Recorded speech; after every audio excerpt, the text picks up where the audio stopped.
I'm glad you gave me a chance. I always think it takes people with similar tastes to sustain a pleasant conversation.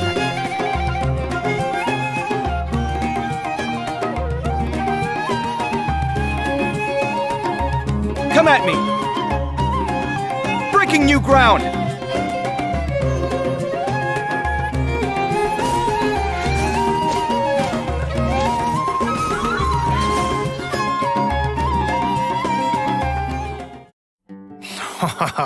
Cool. Nice. Okay. Did you see him make dendro cores explode on command? That'll be useful for me. Yeah, that was crazy. And the toolbox, he has some cool accessories. I am jealous. Oh yeah, I'm loving those animations. Super cool. Okay, so since Kaveh has some connections with Dory, I'll introduce him. Kaveh is an architect and has this keen sense for beauty and the arts that he's developed ever since he was a child. Not to brag or anything, but his magnum opus is the Palace of Alcazar, which is crazy coincidence where Dory lives. And his designs not only provide the required functionality, but also greatly incorporate his own artistic taste, making them feel unique and noteworthy. Well, he sounds like a genius, so he must be pretty successful. Yeah. Well, he doesn't quite lead the life of success and carefree spending like you might imagine. It's actually kind of the opposite. He hardly has enough more to survive. Mood. Okay, so he's broke. Interesting. Why's that? Well, it kind of comes down to Kaveh's personality. He's a very perceptive person, so he has this sensitive and delicate side to his character. He also has a strong sense of empathy and can understand the emotions and thoughts of different people, which may actually be one of his sources of artistic inspiration. For example, when someone is trying to sell something to Kaveh, all they have to do is make up some story about how the proceeds go to helping poor children, and he'll practically hand over his mora.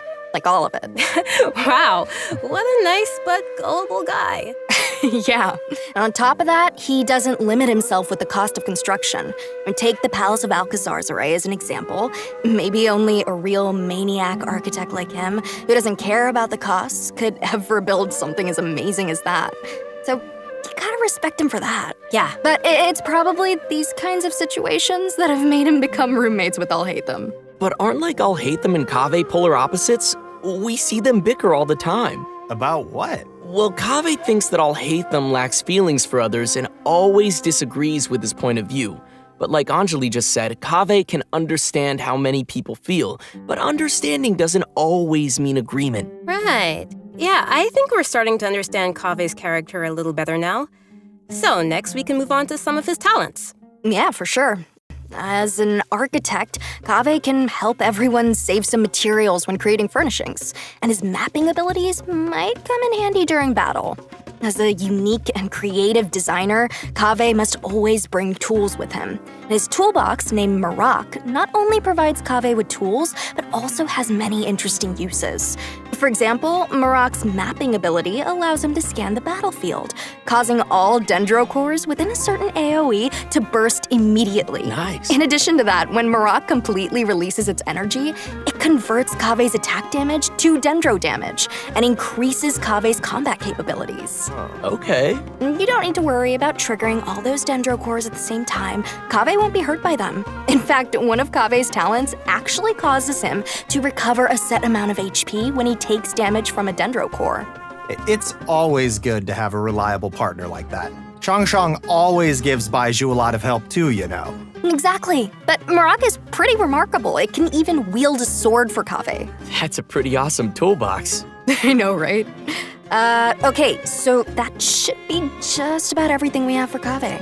How should I say this? I think his character has more depth than we expected. Well, he is a distinguished architect from the Nation of Wisdom, so we shouldn't underestimate him. Yeah, Kaveh will be appearing in the main event for version 3.6, so maybe we give some details about that next?